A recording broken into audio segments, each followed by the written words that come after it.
here this morning. My name is Christina Wolfenbarger. I'm the historian here at the Pigeon Forge Public Library. And today I'm talking about the history of the Pigeon Forge Pottery and its connection with TBA. So you guys all know where Pigeon Forge Pottery was here at Pigeon Forge over at traffic light 7.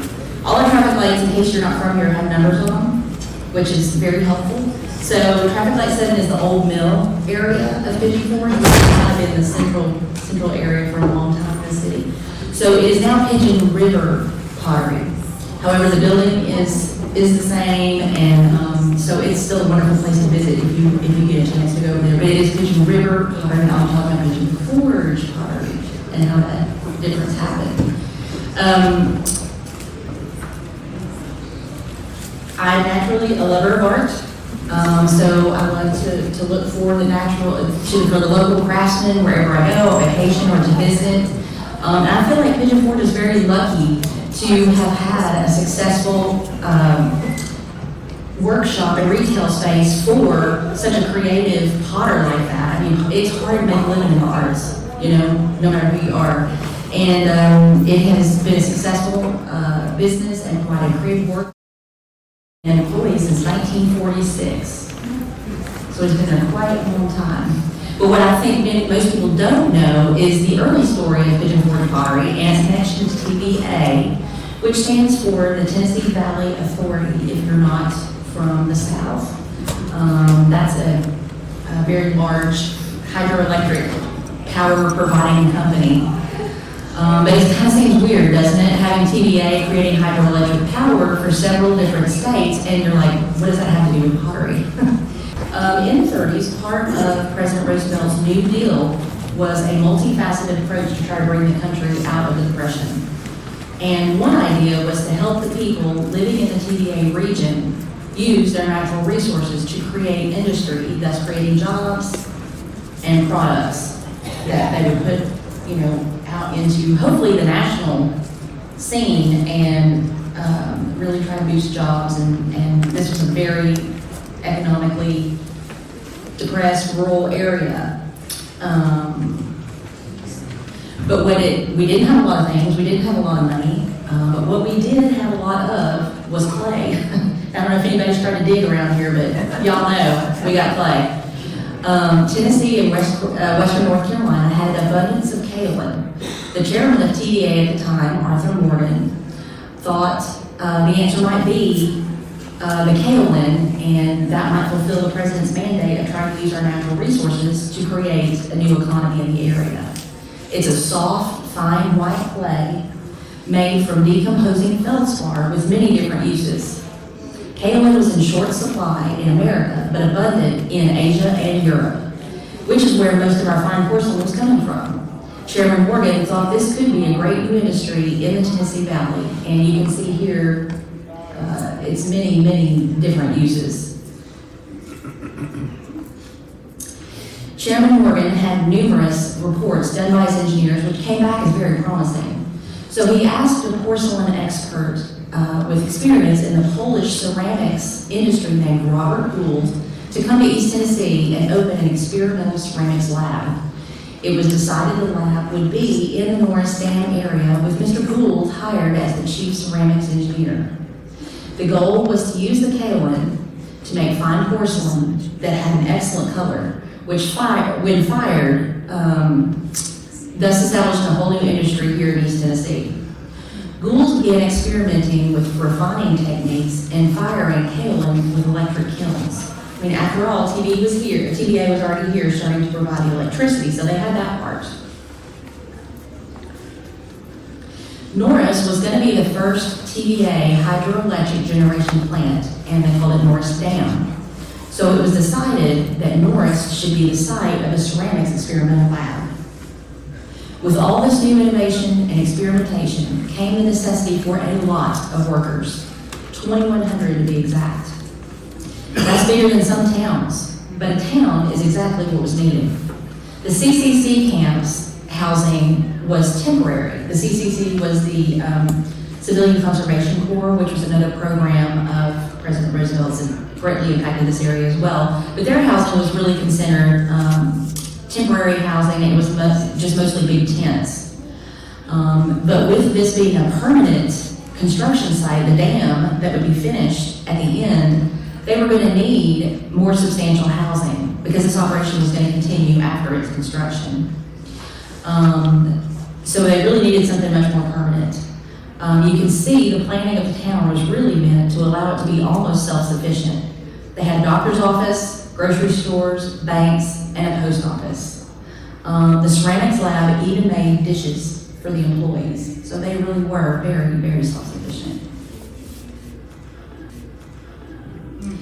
The town included separate dorms for men and women, as well as a cafeteria built for dam construction crews. Employees did not have to travel far for church either. There were 2 in town. And overall, the idea included keeping much of the green and natural landscape of East Tennessee, including 2,300 acres of creeks, hiking and biking trails, and other land for outdoor enthusiasts and families. Wood and stone were sourced locally, and any cinder blocks and wood shingles were produced right there on site. Here is some photos of some of the house plans. This was your basic 4-room house from 1934. These homes were built and ready to move into in 1935. Here are some of the finished home sites. The 1-level cinder block homes that we saw the plans for are there, that upper photo there, and that cost $3,700.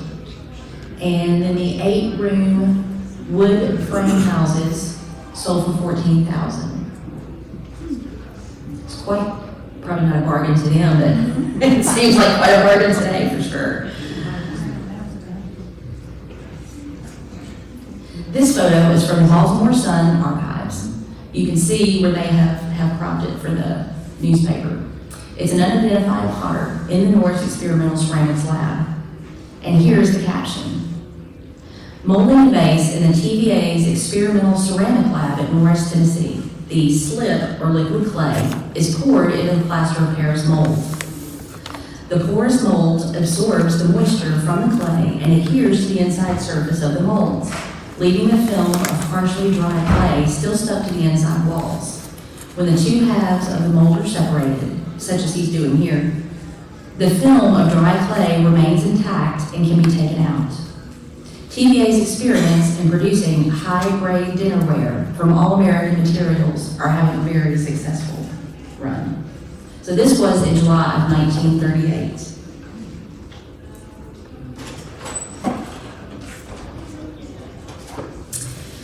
Just the ceramics research lab alone was constructed at a cost of $23,252, which now is over $500,000. But in 1938, and it couldn't have been much later than that last photo, TVA decided that the primary objective had been reached at the ceramics lab, which had been to prove that kaolin from the area could be refined into clay, then fired in electric kilns. So it was decided the research lab was no longer needed. And TVA Chairman Morgan was soon dismissed. TVA owned and operated Norris until 1948, when Philadelphia investors purchased Norris and a municipal government was set up in 1949. And as of the 2020 census, the population of Norris was a little over 1,500. And finally, here's where Norris and Pigeon Forge connect. While employed at the ceramics research facility, potter Ernest Wilson met a creative young graphic and clay artist named Douglas Ferguson. Doug, born in 1912, was the first of 4 children born to D, G, and S.D. Ferguson in Possum Trot, North Carolina. So I think he came from some humble beginnings there. In the fall of 1931, Doug Ferguson enrolled in Marsfield College, which is now Marsfield University, in Marsfield, North Carolina. He finished his art degree in the spring of 1933. He had worked his way through high school and college by drawing class seals on students' raincoats, and had managed to save up to $10 by this time. He then headed for Tennessee and a job at Norris as a laborer. He continued making extra money by drawing pinup girls for the workers for 25 cents. Fancier ones were 50 cents and tinted ones were 75. And what was his goal with his saved up money? His plan was to go to art school in Chicago. Norris offered him a promotion to carpenter, but he turned it down because he wouldn't join the union. He would also covertly draw sketches or caricatures of Norris Dam visitors and dignitaries, including FDR. He would ask them to sign the drawings, and then he would sell them to the workers. Remember, cameras back then weren't just sitting around everywhere like we think about it today. So for him to do that on the spot and be that quick, he had to be quite talented, I think. And the news of his talent spread. He was moved to the ceramics research lab, testing kilns, clays, and glazes, and he eventually became a ceramics engineer. While working and living in Norris, Douglas met Ernest Wilson's daughter, Ruth.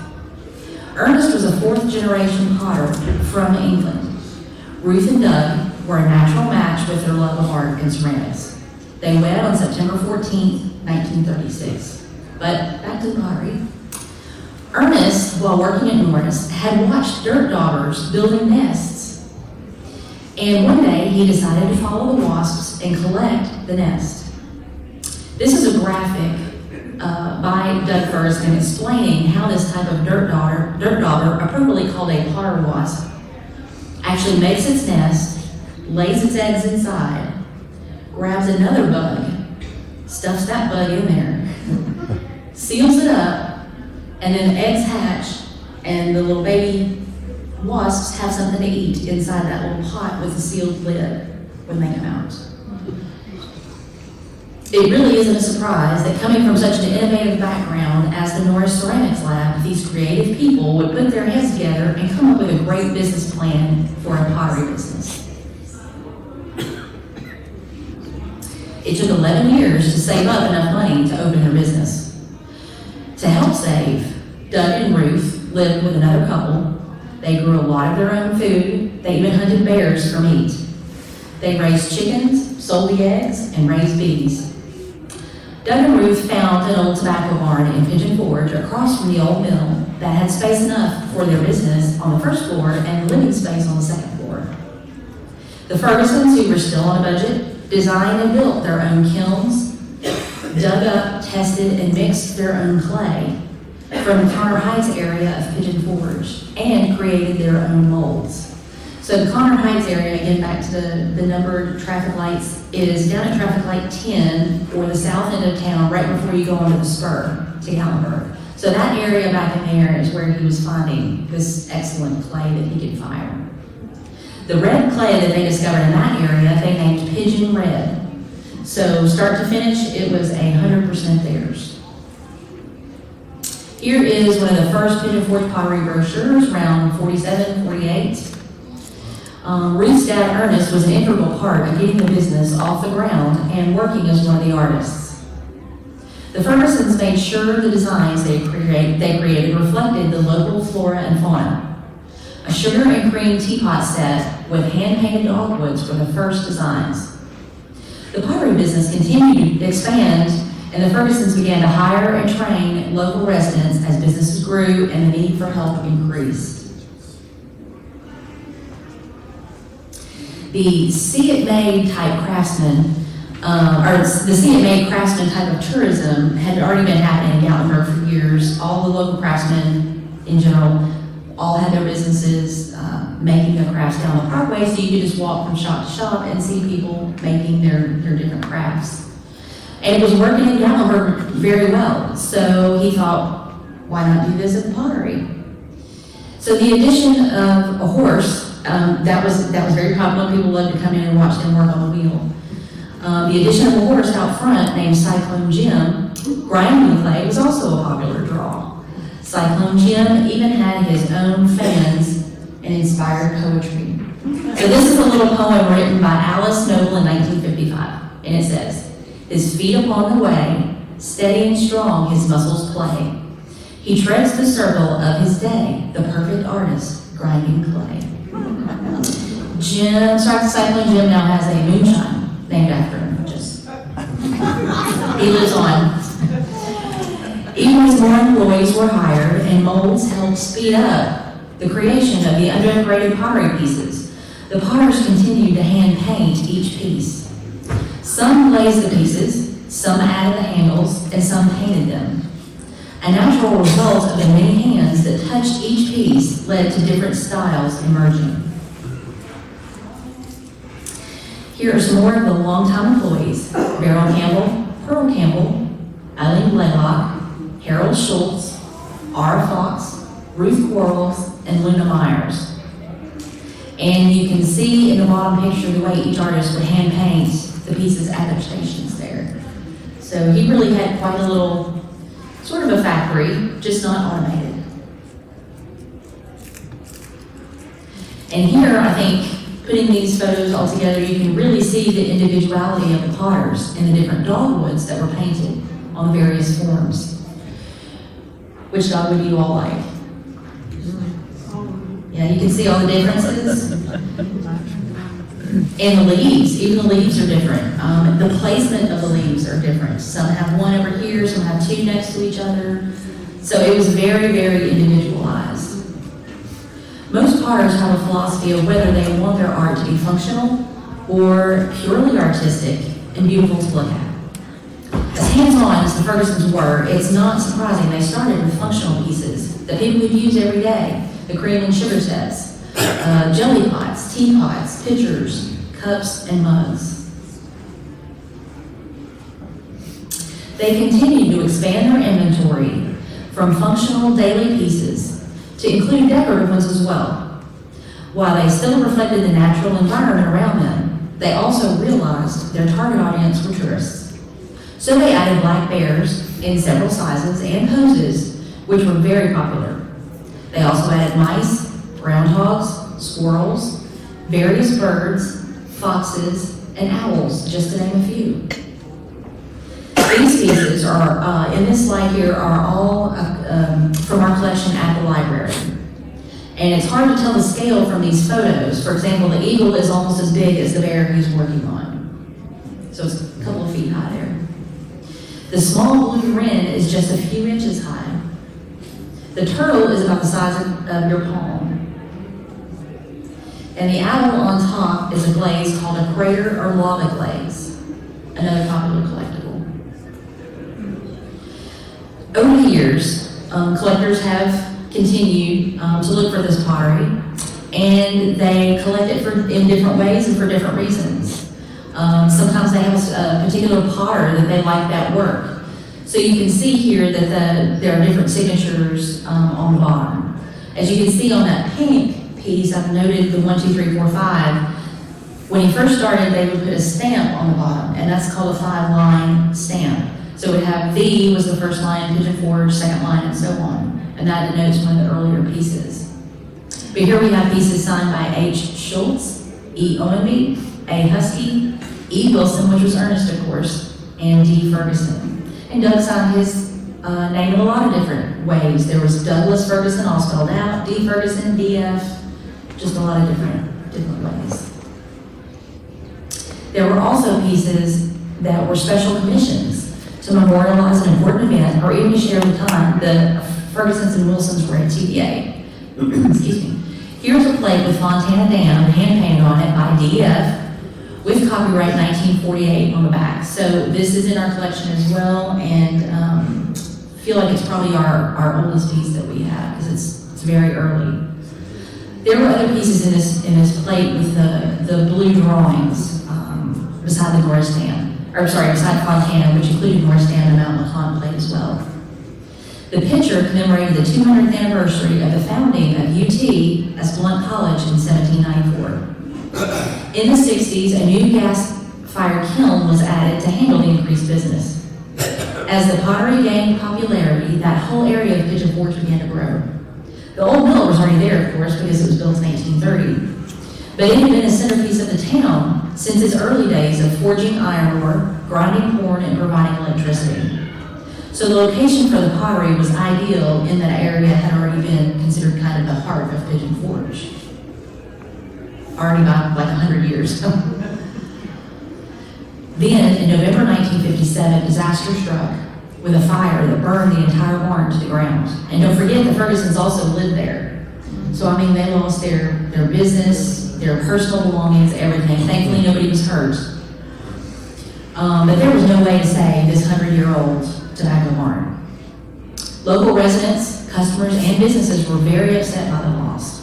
Fort Ware Game Park gave the Fergusons tents to protect and salvage as much equipment and inventory as possible. The fire even made national news. NBC covered that. The Fergusons then had to notify their customers who were waiting on orders that they could not be fulfilled. And think this was November, so people were ordering like crazy, for Christmas presents and that sort of thing. Most people told them to keep the money they paid for their orders to put towards reconstruction. When you come out of the library to see our pottery collection, come in the main library and come into the circulation desk, and right behind the desk we have a huge blown up photo of the barn and the business in 1956. So it was just 1 year before the pottery burned, and that's the original building.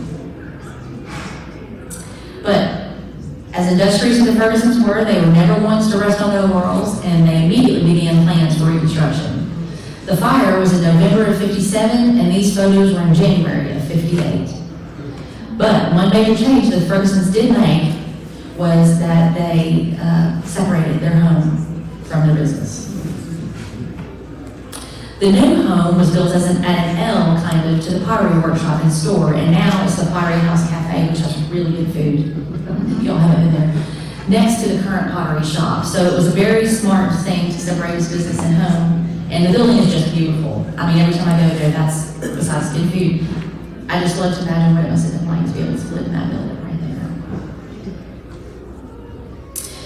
And all of this happened before Pigeon Forge was technically even a city. Pigeon Forge incorporated in 1961, which only won incorporation by 8 votes, and set up its municipal government. The pottery's popularity grew with the city's popularity. While Pigeon Forge chose to distinguish itself from Gatlinburg as a family-friendly destination full of things to do with attractions such as Rebel Railroad, shows, and shopping for the whole family, Pigeon Forge Pottery continued to bring awareness to visitors of the local arts and crafts people from the area. Most of the employees of Pigeon Forge Pottery felt like it was a family, and many had worked there for decades. A couple of the Ferguson's daughters did some pottery on their own, especially the youngest, Jane Ferguson. And here you can see some family photos. They had 4 girls there. One of our little bears up here, which I'm going to give you time at the end to come examine these, was actually done by Jane. She went on, I think she got her master's in art, in fine art, and went on to be a very well-respected potter in her own right. You can see some of the staff photos here. That's a Christmas party from the 50s and 60s on the top. And I love the one in the middle on the top because that is Ruth, her daughter Sarah, and Sarah's son David. So what is that? 1, 2, 3 generations there of potters. Because of the unique husband and wife team and the popularity and quality of the items produced, Pigeon Forge Pottery gained local exposure and then national exposure. Here we have Business Week, American Magazine, Chattanooga Times, the Yancey Record, and Tennessee Mountain Crafts booklet, and of course our own Sevier County Republican, which later on became the Mountain Press. Recognition also came in the form of awards, including the 1982 Western North Carolina University Mountain Heritage Award, 2 awards from the Tennessee Arts and Crafts Festival in Nashville, and a life membership in 1991 from the Southern Highland Craft Guild, which Ferguson had joined in 1948, and which is still in existence. Here you can see Mr. Ferguson holding a very large eagle. We have a very similar one at the library. It could be the same one, we're not sure. He didn't make a lot of those, so it's a fairly limited number. Also, an Indian wedding vase connected at the top is in that photo of him, and a bowl with Pigeon Forge Pottery dogwoods. And I have that bowl here. This isn't exactly the same Indian wedding vase as the one in the photo, but you can see the 2 pieces for the husband and the wife, and then the connection when they become one after they get married. He was active in the local community as a member of the Gatlinburg Rotary and was appointed to the Regional Planning Commission in Pigeon Forge. He was busy in the Appalachian community by being on the board of the East Tennessee Automobile Association, a member of the Blue Ridge Parkway Association, and helped with the Gatlinburg and Grandfather Mountain Highland Games. With a name like Ferguson, the Highland Games were especially important to him. He was on the board of the Clan Ferguson Society of North America. His Scottish heritage influenced some of his pieces, especially on these next two installation pieces I'm getting ready to show you. I have been told that this cross was in pottery shop and brought out for 2 weeks every year at Easter. I'm not sure if they still do that or not. Butch, do you know? Have you heard of that? Yes. Yeah. Do they still do it? I don't think they do. I'm not sure. Yeah. Yeah, he was his whole family was very active. Yes. It was very important. So these are two of his big installation pieces that he made. He created a large piece at the Grandfather Mountain Highland Games location in North Carolina. He went to Scotland to photograph around 80 Celtic crosses for his part of the memorial. A Linville area master stonemason created the stone parts. He also created a fountain for his alma mater, Marshall University. The 1982 installation and dedication of the fountain was another impressive large-scale piece, carefully thought out, created, and installed. Every detail was meant to evoke a feeling about the campus, the students, or life in Appalachia. The tiles were all quilt patterns. The blue color represented the, quote, youthful gaiety of campus. The white is innocence and freedom. Mr. Ferguson said, the 6 small water flows on each side of the wall with their beautiful and graceful arcs give the fountain an elegant simplicity without a feeling of effort on the part of man. To me, this is symbolic of the character of the students on the Marsville campus in springtime. The rendition of these quilting patterns was the greatest challenge to me. I wanted to give new meaning and new feeling to these old designs without losing the excellent quality they had already attained. So every single tile was handmade, designed, chosen. You had to place it, make it functional, have the pool at the bottom. It was quite an undertaking. Also at Mars Hill, he created a second mural as an interior piece called Heritage. Each section included items intrinsic to everyday life of Appalachian people, such as a wagon wheel, a butt saw, an ox yoke, a basket, a butter mold, and a sun bonnet. Another mural is one that we have at the library. This one is also one of a kind, and it is big and it is heavy. It is about 3 feet by 3 feet and represents the glazes used at Pigeon Forge Pottery. And you'll have to come see it. My maintenance guy said it only comes down when the building comes down because it was quite the deal to get that thing mounted. It's got to be 40, 50 pounds at least, if not more. The Pigeon Forge Public Library has also just been gifted a wonderful collection of 100 plus pieces of Pigeon Forge pottery by a very generous donor who's actually with us today. Alan Holgan is here in the front row. This is him. He donated these 100 plus pieces to us, and it was just something that was just absolutely meant to be. We had kind of mentally put it out there in our heads, and we said, what? We need to have a collection of Pigeon Forge pottery of all things here at the library. And he also even has ties with TBA. So it just really was meant to be. It's a fantastic collection. So I encourage you to stop by the library during business hours and come and check it out. It's right in the lobby, obviously open to the public. You don't have to have a library card or anything, just come see us. And I think the best way to describe the Fergusons would be to use the words of the famous Southern writer, Wilma Dykeman, when she visited Pigeon Forge Pottery in 1962. And as I recently read someone, when they found this quote, said, I want to grow up to be Wilma Dykeman. If I could write like this, yeah, that would be a goal for all of us. She said, when you lift the smoothly worn black walnut latch on the heavy oak iron hinge door, you enter a showroom of unique and beautiful objects created literally from the dust of the earth.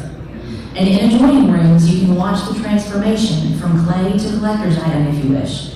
But the design of each pitcher, tumbler, tray, lamp, and decorator's item has taken shape in Douglas Ferguson's imagination before it can take shape on the potter's wheel.